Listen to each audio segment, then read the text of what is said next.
Okay, so today I'm going to do something a little different. And, on occasion I get some emails or messages about, saying, hey, Mike, you show just the mornings, what about trading the afternoon? So I'm going to try to do just that today. I always tell people the concepts are the same. It doesn't matter the time of day, the concepts of supply, demand, buying and selling apply always. The question is it's a matter of volatility. Usually morning session has more volatility. That's why I like to trade it. But afternoon also can have volatility. It depends on the day and if there's news and other factors. So I'm looking at the E-mini S&P.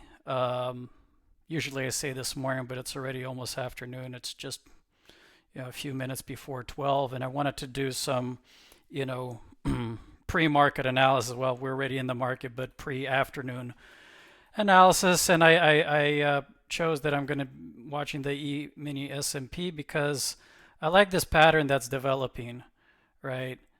We sort of see a selling exhaustion pattern going on here, and along with the decrease in bid pace here. And I kind of like that. That's to me that looks like a nice pattern is developing. I'm hoping for a. You should never hope in trading. We see, you trade what you see, but this is what I'm seeing is potentially a change of behavior. If not, maybe a redistribution. We'll see, or maybe it'll just chop out. I don't know. But, I like this sort of exhaustion pattern here, right? And usually I like to compare to the previous day. We see compared to the previous day, we had a lot more selling, or we had more selling in the MBox histogram and the cumulative delta, and the bid pace outpaced, Fridays. So, and as a result, we saw this down move, right? So if you saw this right here, the selling and the MBox histogram cumulative delta, the bid pace exceeding the previous day, saw this down move and then it continued lower. There were opportunities to get short here. That's what I would have been looking for if I was trading the morning, right? And we had a lot of this like bid control dots. We had this nice sell imbalance with a pullback, and and then sort of kind of went on down. But I didn't trade that. I was had my mind set on the afternoon, so here we are. I'm not entering any positions now, but what I do see developing is this. Take a look at this minus 511 compared to this 414, compared to this, minus 280, minus 470, right? So what you can see is we got supply hitting hard here. And you see with the minus 470, minus 280, we had here a lot of selling, here a lot of selling. When we get to minus 414, which is, close to 470, less selling. It's a smaller selling block. This is a smaller selling block than this. It's a larger selling block. And then by the time we get to minus 511, I really like this because this is more supply than even this 470. And, we're getting this selling block. It's, to me, it looks like the selling is evaporating. This is actually a divergence because we have a lot of supply, overwhelming amount of supply, lack of selling. Cumulative delta also shows that, and we see a decrease in pace. That's to be expected because pace is strongest during the morning usually because that's when there's more volatility. Now there's less volatility, so it's not surprising that this is lower, but it is gradually getting less and less and less and less. Okay, so it all goes sort of hand in hand. All right. So I'm hoping for either a change of behavior or a redistribution rather than just chopping out. But we'll see what happens. or about a minute away from the technically noon, which makes it afternoon or lunch hour, but I'll be watching the markets and I'll come back when we see a bit more.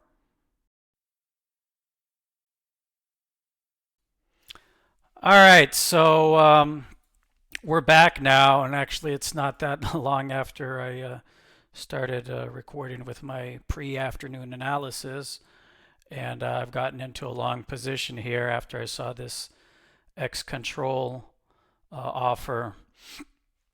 I began to see a change in behavior here, which is what I was hoping for, and it seems that we have technical analysis to support this position, right? So besides this exhaustion pattern here, which is pretty significant, we had this shortening of the thrust down, right? And now we're getting a buying block here, right? And we crossed over the Q and delta. One of the things that I really liked here was actually this, the offer pace. Because remember how I said that, towards later in the afternoon, after the morning, it tends to die down. But this is like a surge, right? This is, compare the X pace to the previous, this is significant, okay? If we exclude this pace, and this bid pace, this is the highest bid pace since, this really strong, offer pace since this strong bid pace. So it looks significant to me. It pops up. It catches my eye. A lot of times people ask me, well, when do you take trade? It needs to catch your eye, right? If there's nothing interesting going on the chart and you're trying to, fill details with your imagination, it's not worth it, right? I saw here an exhaustion pattern, and then MBox histogram, Q delta, the bid pace exhausting, and now we've seen offer pace, buying here and buying here, right? Other small things, but these are, the devil is in the details and the nuances, right? Even though this is small, this is a buy imbalance, right? This is the first buy imbalance we've had since this move down, right? So is that bullish? Could be. It's when you start to stack all these pieces of data and evidence, that's where the power of the system is, all right? And what's interesting, when we had this minus 511 and a lack of selling, this 169 perhaps could have been a precursor. If this is indeed a change in behavior, 169, we got, some demand started to roll in, but the buying didn't yet, followed by the supply with no selling, This pullback up thrust signals, they're not supported. They're not supported because we had a lot of supply and no selling. So as far as I'm concerned, these are failed signals, which adds strength to my bullish position here. All right. So now we need to see what happens. It's a matter of waiting. And I've set my take profit to about this level. Again, I'll monitor the trade because, we hit resistance here. 1, 2, 3, just below it a little bit, four-ish times. So let's hold, and I'll come back in a little bit.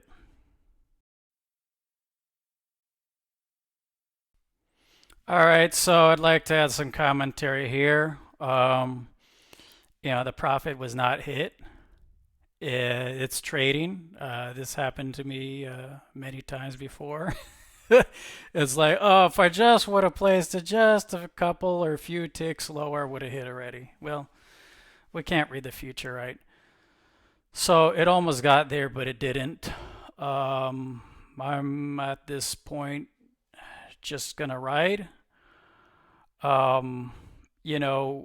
What's happening here, what I see, what I think's going on is, so we had this decrease here in the cumulative delta, But why did it decrease? Did it decrease the buying because of selling? No, we look here, there's not much selling. It just decreased because there's low activity now. That's why it decreased. It's not because there's really, this isn't much selling right here. So this is pretty dead right here. So it's just decreasing because not a whole lot's going on, which is actually, to me, seems like not too bad because I don't see anything yet bad or bearish. You know, one can say there's this pullback with this minus 52 imbalance, but where's the selling? There's no selling. So, and we had a bid total control. So these could be failed signals here. Unless, you know, selling steps up. I say if we break back through, you know, around this price area, if we break back through, which looks like we're doing, we have a good chance that these was failed signals. All right, so I'll come back in a little bit.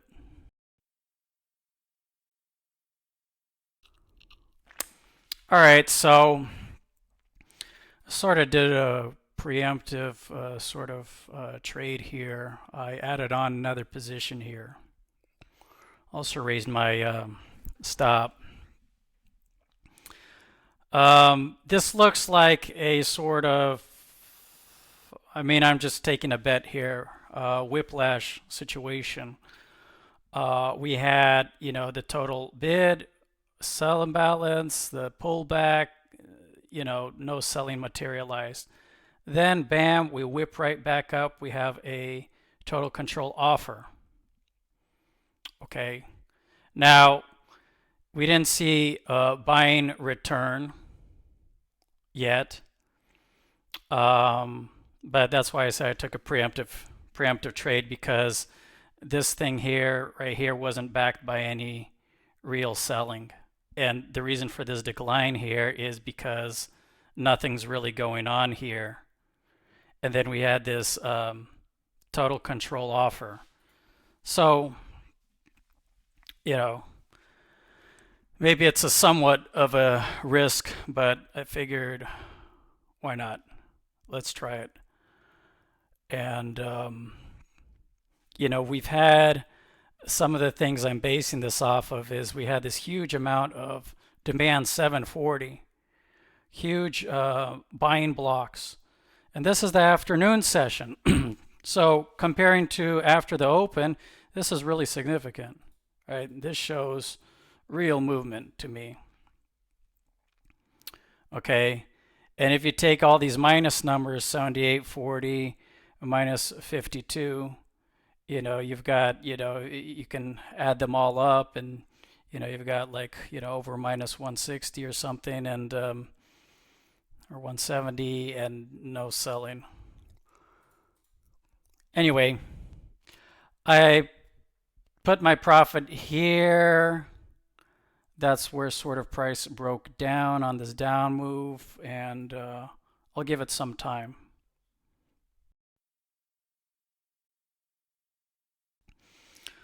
Okay, some more commentary. Looking at the data now, well, we don't know the future, but do you see this minus 117 here? Right? I think this would have been the better entry than where I went here, because this is more supportive evidence. This, where I went in here, was a riskier bet, but it looks like price is going in our direction. Why is this minus 117 look to me the safer trade here? Because at this point we can confirm that this was failed supply. There's no selling, and this is an effort, no result, minus 117, and absolutely no selling, right? This is a higher low, right? So to me, looking back, this looks like the better place to enter. You know, I mean, hindsight is always 20/20. But I'm just saying my risk assessment. Where I entered here, I think is riskier than if I would have. I didn't know we were going to have an effort, no result, but I'm just comparing, right? And in trading, it's always about comparing, right? Anyway, we're almost about 8 grand in profits.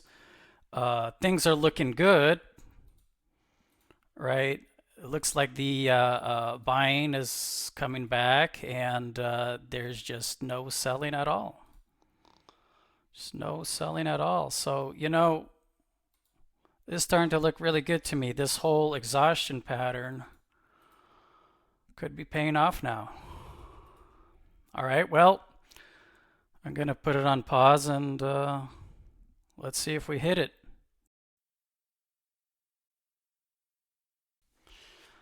All right, so just hit the take profit, almost 13 grand in profits. That's really good.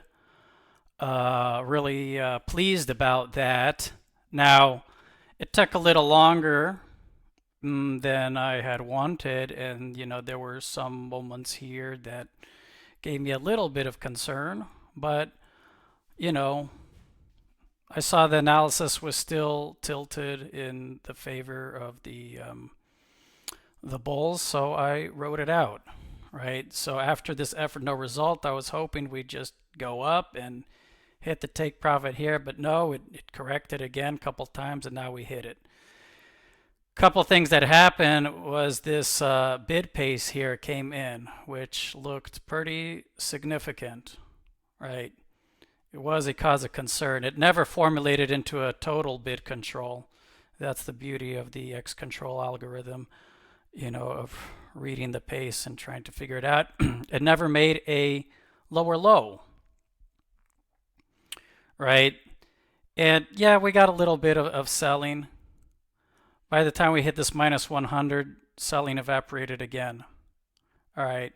So it's like it had its chance. It didn't really formulate, and then price went up again, and we got another total offer control and this. So, seeing the glass half full empty, you take your odds based on which side has more pulling power. And I think what gave these long trades the most amount of strength is identifying this supply selling exhaustion over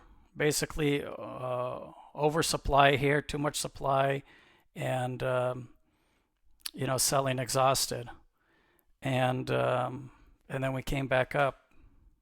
I mean, look at that. If we zoom out, we see that we went from all the selling to buying. We went down, then we went up. I mean, that's about as good as you can get it. And so watching the afternoon could be beneficial because you have the morning session to use as a map, which is what I did here. Anyway, that's it for today. Hope you guys enjoyed the video. I'll catch you next time.